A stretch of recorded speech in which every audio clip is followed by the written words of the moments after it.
Hello, everyone, and welcome to today's conference call with Ohio State. Joining us today will be Ryan Day, Trey Sermon, and Tuff Borland. Justin Fields is unavailable, but will be joining us later in the week. I would like to open the session with Coach Day making some opening remarks, and then we'll turn it over to questions and answers.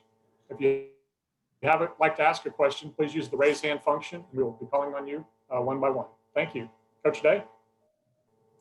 Thanks, Brett. This is quite an honor to be in the national championship game. You know, we're obviously very excited to be here. This is something that our guys fought so hard to have this opportunity, and now we're here. Unbelievable opportunity to play. A great program. So much respect for Coach Saban and his staff and the players and their tradition of winning there. So really looking forward to a great week of preparation as we work our way down to Miami.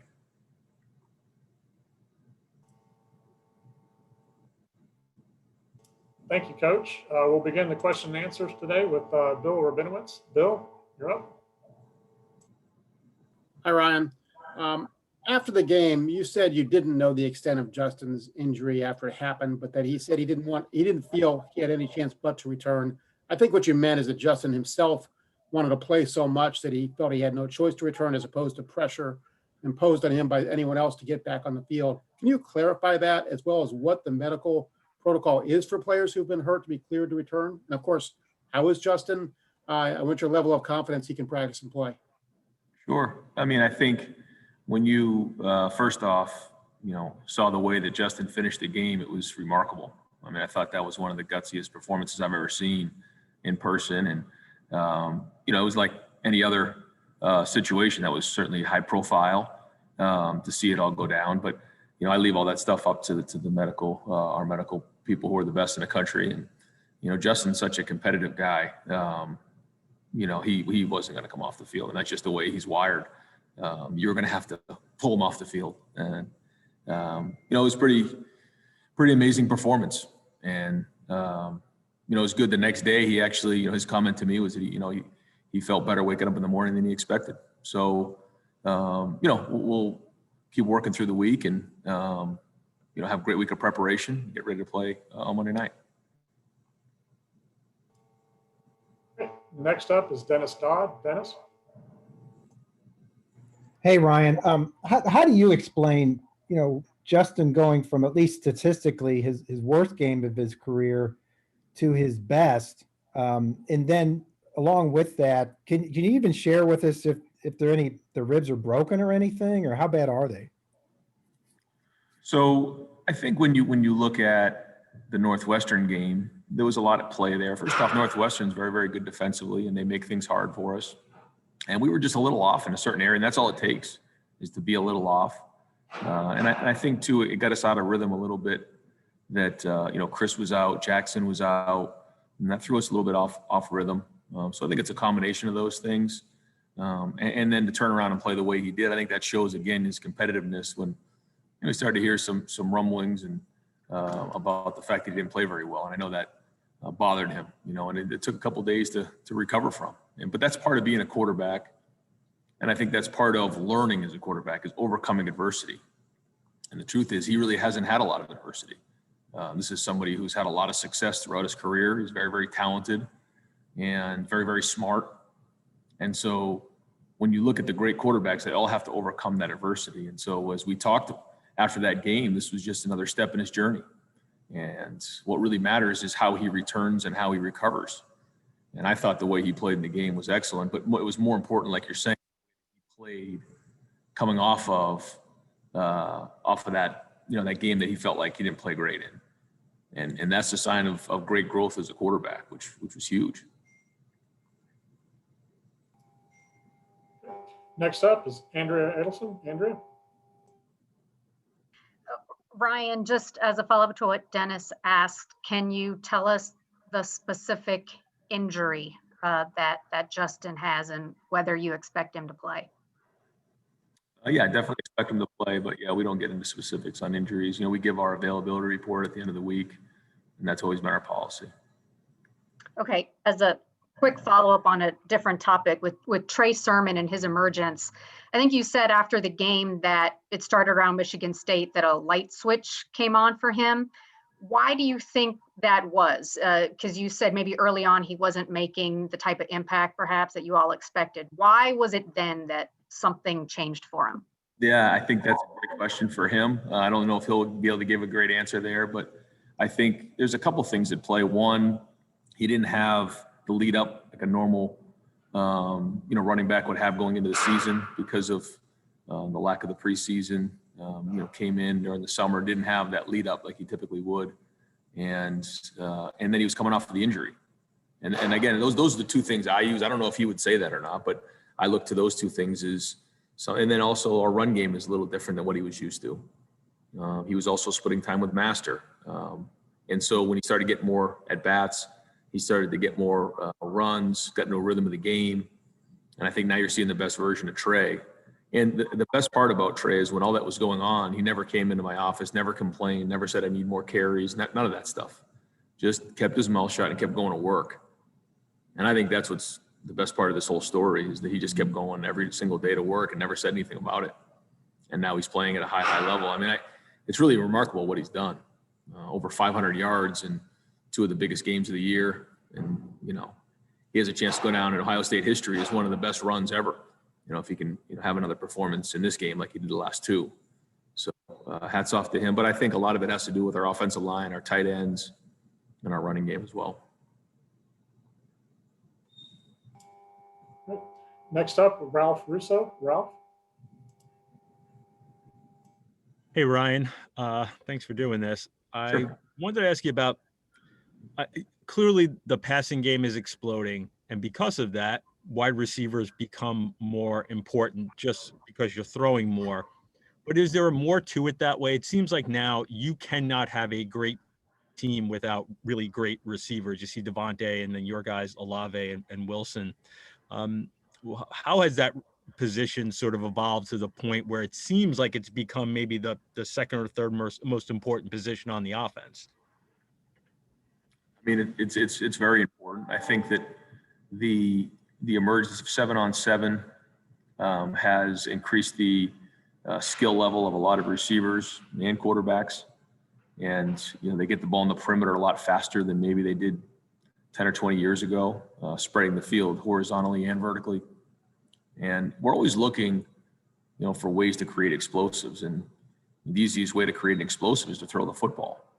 And so when you have that combination of run and pass, it really helps. Now, if you don't have the ability to run the football, and I think if you look at both teams here, both of us have really explosive receivers. Both of us have really good running games. And so because you can run the football, you just do the math on it. Somebody extra is going to be in the box, which opens up things down the field. If you don't have that ability to run the ball, that extra guy is now deep and it's too high shell and it's not as explosive. So I think it all goes hand in hand. But to go back to your original point, I do think, that receivers in the last 5 to 10 years, their skill level has increased overall nationally. And you're seeing some of the best in the country in this game. Thank you. Next, we'll hear from Lane Higgins. Lane?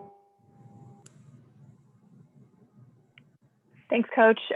Wanted to kind of follow up on the situation with Justin. I know that you're not getting into specifics for the game, but how will you approach preparation for this game if he's not able to take as many reps as per se usual in the week leading up to the championship? Yeah, I mean, we're just going to practice the way we normally practice. Nothing's going to change.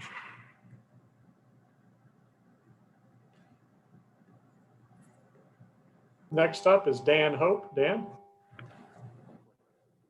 Hey, Ryan, with as much as you all, put into beating Clemson all off season and just having that game, on your list all year, is there any concern about maintaining that same level of intensity and focus going into this game?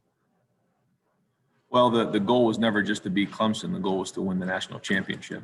And all these guys who we didn't have a season, they were fighting to get back to play for a national championship. So while it was an emotional win, that wasn't the goal. The goal was to win this one. And so I'd be disappointed if we didn't play well in this game. This is everything on the line, everything we wanted. And so now all the focus goes on Alabama, and we just got to prepare. And the most prepared team is going to win the game. And we have to prepare, like we did the week before. The good news is I think we have a little confidence going into the game that we've shown what we can do, and now we got to go do it again. So it's a good lead up time. We get 10 days here, and to kind of rest up a little bit, and then get to work and practicing. And so I think we'll be fresh and ready to roll. The virus still hasn't gone away, so we got to make sure we're really vigilant in that area, which is still a struggle, day in and day out. It's just hard, but the preparation is just going to continue to go on. And again, we said it going into the last game, we're going to have to play our best game. We're going to have to even play better than we did last week to beat Alabama. Next, we'll hear from Mike Rodak. Mike? There was a lot of buzz last week about where Dabo Swinney put your team in the coaches poll. How much attention do you pay to Nick Saban's ballot that had you at 5 behind Texas A&M at 4? Yeah, that was, until you just said that, I wasn't aware. I really don't look at those things too much. Totally respect everybody's opinion, but what matters is playing in the game. Next, we'll hear from Kirk Bowles. Kirk? Yeah, Ryan, a lot of people have raved about Steve Sarkisian's play calling at Alabama. Is there anything that stands out to you about the way he goes about calling plays in the game? He's got a great tradition of a lot of success on the offensive side of the ball. He's been around some unbelievable offenses, and he's got a great feel. I think, when you look at the things he does and the plays he runs, he puts the defense in a lot of stress. He's very aggressive. And he obviously really knows how to prepare an offense to create explosives, how to run the football. I mean, he's very, very talented. And when it comes down to calling plays, sure, there's a knack for it, but so much of it is the preparation that you put in leading up to it. And, it's always a good play when it works. That's what I always laugh about. Why'd you call that one? Because it worked. If it doesn't work, it's not a good play. You're not a good play caller. So I think the big thing there is just, I don't know him as well. Met him a few times, got a lot of respect for him, but he clearly does a great job in preparation, putting the game plan together, and then preparing the guys to execute it based on what they're going to see. Okay. Next, we'll hear from Clay Hall. Clay?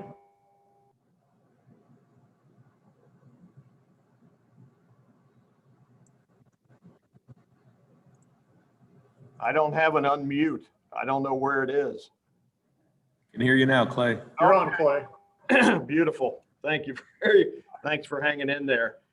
Ryan, you're in rarefied air for a second-year head coach. What's it like to match wits and put a game plan together against a guy who's won 6 national titles?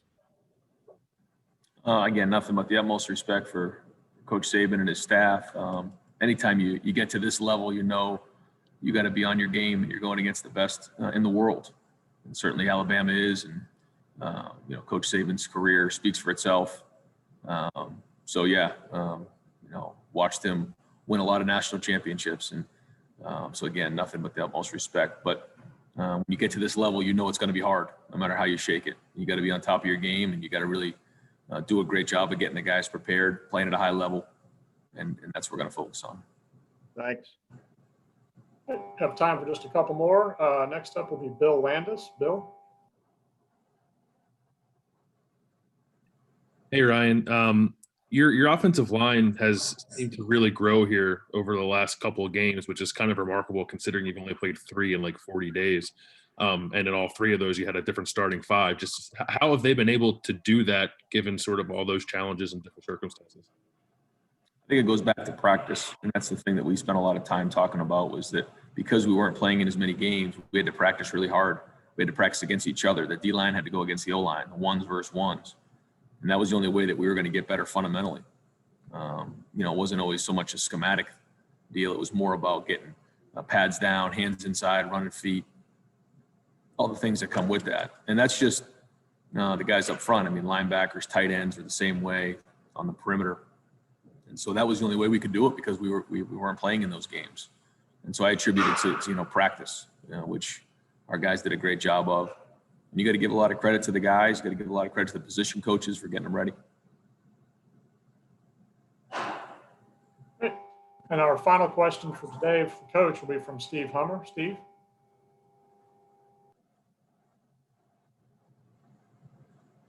There, can you hear me? Yes. Okay, thank you. Justin was obviously very vocal at the beginning of the year about wanting to play and needing to play. How influential do you think he was, and what did that tell you, I guess, about his evolution of as a leader? I think that was a huge step in his what you're calling evolution as a leader. I think that was big because when he first got here, he had leadership skills. I think his ability on the field pulled some guys with him, and I think that as time went on, he became more and more of a leader. I thought what he did at the Team Up North game last year, after coming back after taking that shot in the knee, and then coming out for one play and going back in, and then throwing that touchdown pass was amazing. I mean, he's as tough of a competitive guy as I've ever been around. And because of that, your teammates see that. And then to see the way he worked in the offseason, then to see him fight and speak up for his teammates, and then to see him come back and play the way he's played. The big play in the Michigan State game where he's running down and blocking for Trey Sermon on a run, the way that he came back and played gutsy in this game, Friday night. Again, I think those were all steps in the evolution, but I do think that it was significant when he spoke up. I think that was a big step for him. But this is something that's been growing over time, and it's great to watch and be a part of. Thanks a lot, Coach. Appreciate your time today. We look forward to having you join us here later in the week. Okay, guys. Thanks so much. Everyone can just stay here if you're interested. Trey Sermon will be next, followed by Tuff Borland. Just be a moment or two before we'll have Trey in the chair.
All right, guys, we got Tuff Borland here. Tuff, thanks for joining us here today. We have a number of media lined up here that'd like to ask you a few questions. So we'll just kick things off. Can you hear me okay? Could you turn the volume up? Is there? Yeah. How about now? Is that better?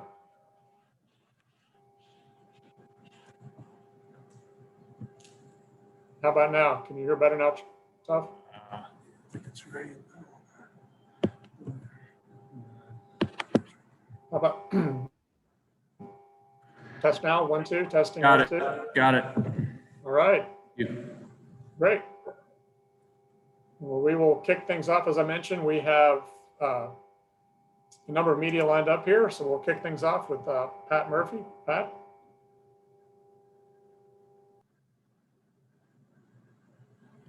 Tough. Ryan just said, as good as you guys played against Clemson, you'll have to be even better against Alabama. From a defensive standpoint, I'm sure there's a number of things that stands out when you watch them, but what are maybe the one or two things that stand out the most from the Crimson Tide offense? Yeah, unbelievable team, unbelievable players. They got talent all over the place. Big physical offensive line, playmakers on the perimeter. Coach Day said, you know, we're going to have to play our best game. You know, no, we're going to have to play our best game this week. We're going to have to find another level for sure.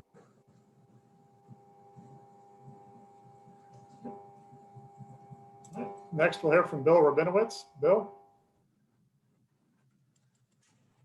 Hi, Tough. I want to ask you about Justin Hilliard.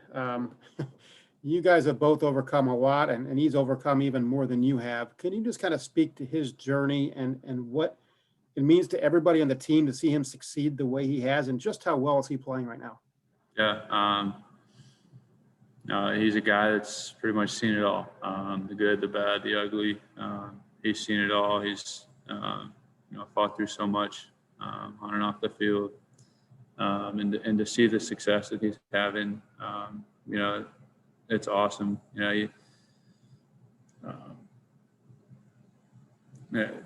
Justin, he's an unbelievable player, but he's an unbelievable person as well. And again, just to see the success that he's having, one, nobody's surprised because of how hard he works, and two, he deserves everything that comes his way because he's a warrior, always has been, and he's getting everything he deserves. Sorry. Thank you. Next will be Dennis Dodd. Dennis? Hey, Tough, thanks for doing this. Coach Day just described how Justin's leadership skills have developed, how he won over the team. I wonder if you would talk about that, just maybe starting with the Michigan game where he came back from that hit and I think hit Garrett Wilson for a big gain or a touchdown, and just playing with the ribs on this week. What kind of leader is he? Yeah, he's a guy that's come in, since day one he's been here. He's done everything that the coaches have asked of him. Really built that trust and that respect of everyone in the program. And you can go, every week. He's always battling something. And you guys saw it. It is one of the gutsiest performances. From a player that I can remember in my time here. So you can't say enough good things about Justin and what he's doing and what he means to this program. Next up, we'll have Bill Landis. Bill? Hey, Tough. If I'm not wrong on this, I think you committed to Ohio State a few months after they won the national title against Oregon. And I'm wondering what that run meant to you, and maybe what specifically seeing Ohio State beat Alabama in the Sugar Bowl that year did to, I don't know, alter your perception of Ohio State's program at all. It was cool to see them have the success that they did have that year, but that wasn't a deal breaker for me whether or not they were going to win. I think you win with people, and that's why I ultimately chose this place. It's just how special the people are. Flash forward 5.5 years later, we have an opportunity to do that again. But Alabama's a great team. We have a great challenge ahead of us. So we're going to have to have our best week of practice and play our best game. Next up will be Austin Ward. Austin? Tough. It's pretty remarkable how far this front seven and linebackers have come since this time 2 years ago. How much credit does Al Washington get for that, and what has he been like as your position coach? Coach Washington has been amazing. Deserves a lot of credit in what we've done day in, day out. He's always there for us. His just the way he approaches his business every day. With the energy, the passion. It's truly contagious, and I think it just shows in how we've kind of taken off, in this last season. So give him a lot of credit. Next up will be Kurt Burmester. Kurt? Hey, Tough, I heard you were talking about the skill that Alabama has on the perimeter there. Just wondering if you can talk to how you guys are going to have to control that kind of explosiveness they have on Monday. I don't want to get too into specifics, but we talk about keeping them inside of us and keeping them in front of us, and that's certainly something we're going to have to do this week. We have time for just a couple more. So next we'll hear from Tim May. Tim? Thank you. Tough, more on that aspect of the game when a team has an established big-time back like Najee Harris. How does it just change your focus? I know you're always focused on stopping the run, et cetera, but how does it kind of change your focus as a play starts to know there's a big-time running back there? Like pretty much Alabama's going to be looking at Ohio State in the same way with Trey Sermon. Yeah, got to be locked in every play because he can hurt you. He's a bigger back, like you said, but he shows great patience and great acceleration when he decides he wants to turn it up into the hole. Huge challenge. He's a great player, a great offensive line as well. So we'll have to be ready for the challenge. All right. And our final question for Tough comes from Nathan Baird. Nathan? Tough, just what kind of a confidence boost did the Clemson game give this defense? And did you feel like it was something that this defense needed to see after just how choppy the second half of the season had gone? I think we've always had confidence in ourselves. I think it just showed us kind of what we're capable. I think we've always believed we can compete with anybody in the country on any particular week. We practice against the best offense in the country every week. So we have confidence we can compete, with everyone. All right. Thank you very much, Tough. Appreciate your time here today. Thank you, guys. All right. Joining us next will be Trey Sermon. You want to lower your hands if you were lined up to ask a Tough question and interested in asking Trey one, please go ahead and raise your hand.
while we are waiting, I will update the group that later today we will be sending out the media itinerary for both schools for Wednesday and Thursday's media sessions.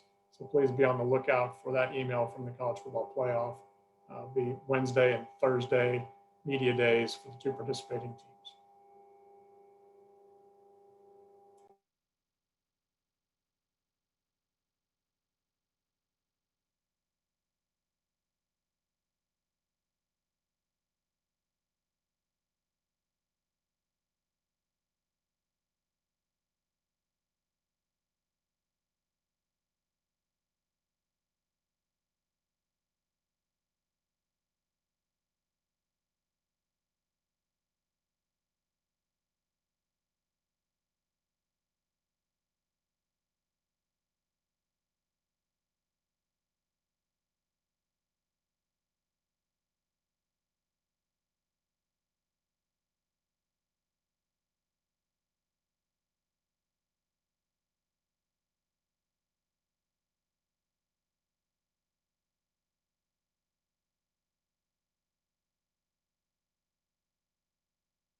Alrighty, folks, got Trey Sermon here. Trey, welcome. Thank you for joining us here today. No problem. Got a number of media here on the line. Have a few questions for you, so we'll get things underway. We'll kick things off with Ross Dellinger.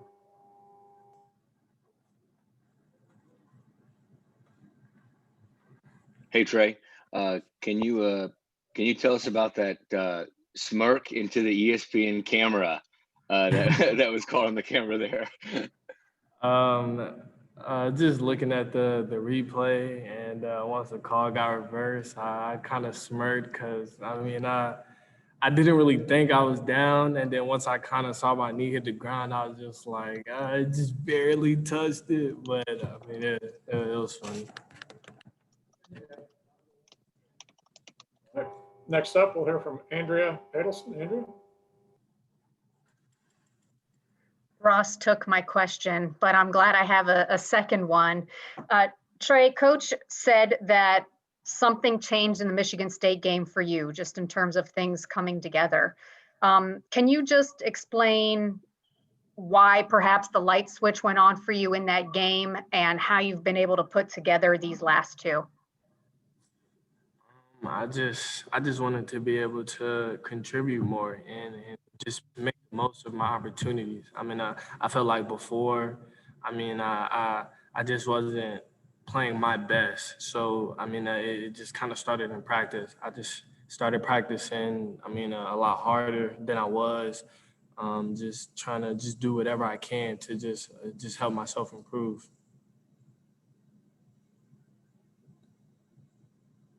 All right. Next up will be Steve Hummer. Steve? There we go. Hey, in your eyes, how much did it further Justin's standing as a leader on this team when he spoke so forcefully for you all to play a season this year?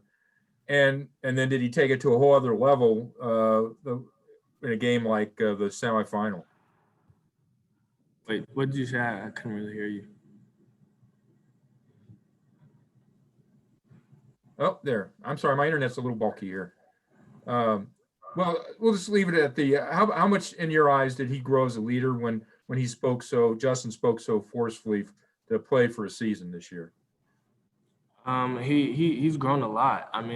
He took on that role, and he spoke out, and he was trying to do whatever he could just to make sure we had the opportunity to play.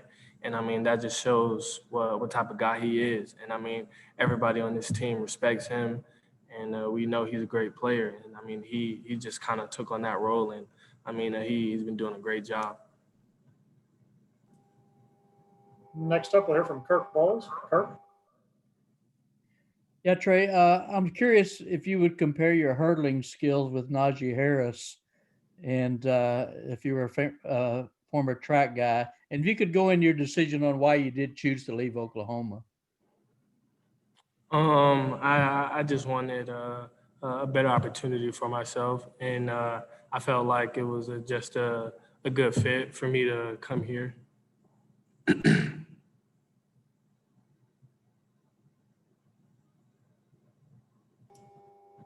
Next up will be Brendan Gullick. Brendan? Hi, Trey. Congratulations on getting a chance to play for a national championship. This has obviously been an emotional year filled with some really high highs and some low lows. I'm wondering if you can just put in perspective for us how special this opportunity is, how gratifying this is for you, given that you guys were fighting just to make sure you could even play a game this season, let alone have a chance to play for a national championship. It's very special, and this team, this program, we persevered through so much, and to have the opportunity to play on such a big stage, it means a lot to us. We've been through a lot. We fought to just play, and just to be able to get the job done, to make it to this level. It just means a lot to us, and we know the job isn't finished yet, but we're definitely excited for the opportunity. Thank you. Next up, we'll hear from Bill Rabinowitz. Bill? Hi, Trey. Does this feel to you like a dream, or does it feel like this is something that you expected all along, or both? It's a little bit of both. I mean, when I came here, I my goal was to do whatever I can to help this team out and play for a national championship. And I mean, it's all happening. It does kind of seem like a dream, but I mean, it's just very exciting. I mean, just to know that we've come this far as a team, and I mean, we've executed, and I mean, we believe in each other, and just having this opportunity it's amazing. I mean, we're all excited. All right. Next, we'll hear from Michael Casagrande. Yeah, just wondering what you remember about the time you played Alabama in the Orange Bowl. Any memories coming out of that game, and anything you can take into this game from that experience? I still just remember them being a tough physical team, and I know at the time, I mean, they were flying around, which is the same that they do now. I mean, they fly around all over the defense, and another thing that I can take into this game that it goes by quick. I mean, it's great competition, and the games really go by fast. So, I mean, you definitely have to execute, and I mean, you just have to make sure that you don't have any mistakes. All right. Next, we'll hear from Austin Ward. Austin. Trey, I wonder if you remember watching Zeke's postseason run now 6 years ago. I know you were just in high school then. If you had any memories of watching him, and if what that's like to see that you're now putting yourself in that same conversation. Yeah, I definitely remember watching it, and it's just a great feeling. I mean, it's been a lot of great running backs that come through here, and Zeke is definitely one of the best running backs. And I mean, just to be in that conversation, it's an honor. I mean, those guys are great, and I mean, I just feel pretty good about what I've been able to accomplish so far. I mean, with the help of my offensive line, I mean, those guys are great, and they kind of make my job easy, and the tight end as well. Next, we'll hear from Dan Hope. Dan. Hey, Trey, just what do you see so far watching Alabama's defense on film? They're a physical group. I mean, they're big and strong. They fly to the ball. Their linebackers, they can move well. They're pretty dynamic, and I mean, they just fly to the ball, and they make plays. Next, we'll hear from Patrick Murphy. Patrick. Trey, you were asked earlier about the motivation to kind of get going, and you said you didn't feel like you were contributing. You started practicing harder. Was there a moment, maybe it was before the Michigan State game, maybe it was in the Michigan State game, where that light came on for you and you knew, okay, now I'm in comfort with the offensive line, and now I've got it rolling? It actually started happening, I want to say like the week before in practice. I was just feeling good, just practicing. I mean, just hitting the holes and really just getting in sync with the offensive line. And once I got that feeling, I mean, again, I just started to just try to be consistent, continuing practicing hard, running a little extra, just doing all of that. And I felt like it translated over. And I mean, it kind of showed in the Michigan State game. Next, we'll hear from Brandon Marcello. Brandon. Hey, Trey, congratulations on reaching the national championship. I wanted to ask you about your relationship with Rashad and how he helped you in the off season, one with your footwork, but also just getting your confidence back to get you to this point. What did you guys work on? And when did that all come together and you realize that he really helped you, and how much credit do you give him? me and Rashad Ford King, we've been working with each other since my freshman year in college, and I mean I've kind of worked with him every offseason, and coming off the injury, we just kind of worked on my foot placement so that I can get my explosiveness back, and I mean just working with him. Doing the different drills and all that type of stuff. It just made me gain confidence in my knee after having surgery and everything. And I just kind of felt good going into the season. And I mean, he pushes me hard. I mean, he doesn't allow me to make mistakes in drills. If I do, I mean, I got to start it back over. I mean, he coaches me hard every single day when I was training with him the entire time. And I mean, like if I'm a couple minutes late, he makes me run extra. Like I said, he just coaches me really hard, and I definitely appreciate him. Great, we have time for just a couple more. Stephen Means, you're up.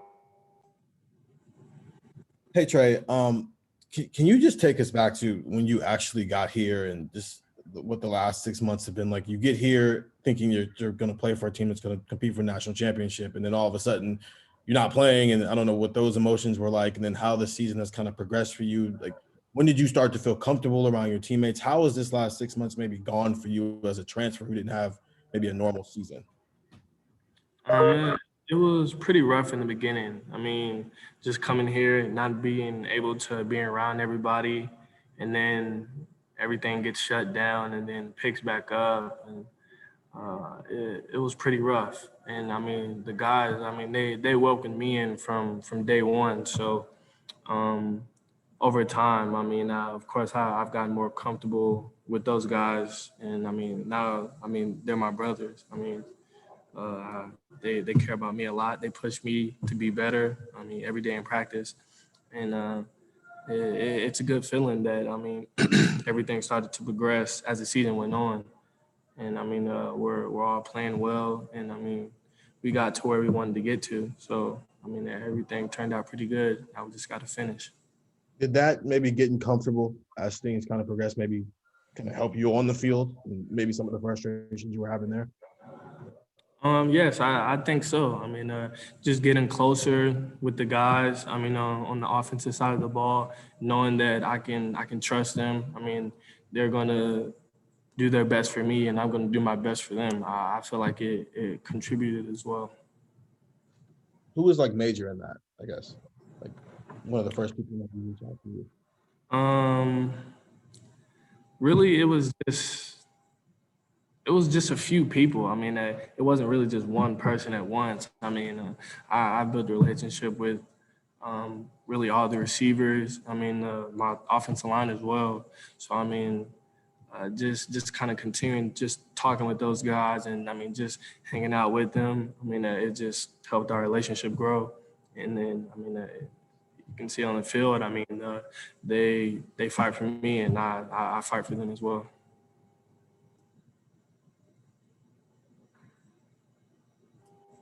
Our final question today comes from Jeff Spiegel.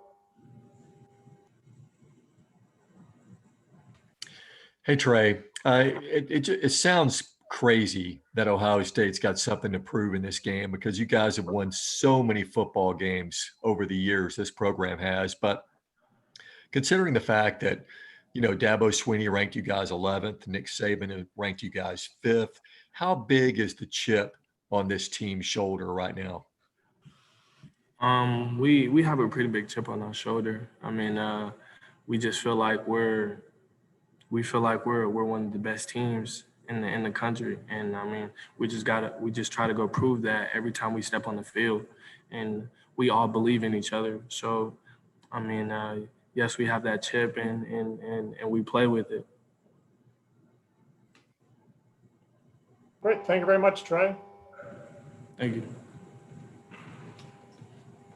Thank everyone for joining us today. This concludes our Ohio State press conferences. We will again be getting a schedule out later today, giving updates on Wednesday and Thursday's plans, as well as the team arrivals this weekend. Again, transcripts of today's calls will be available on collegepressbox.com shortly. Thanks again for joining us.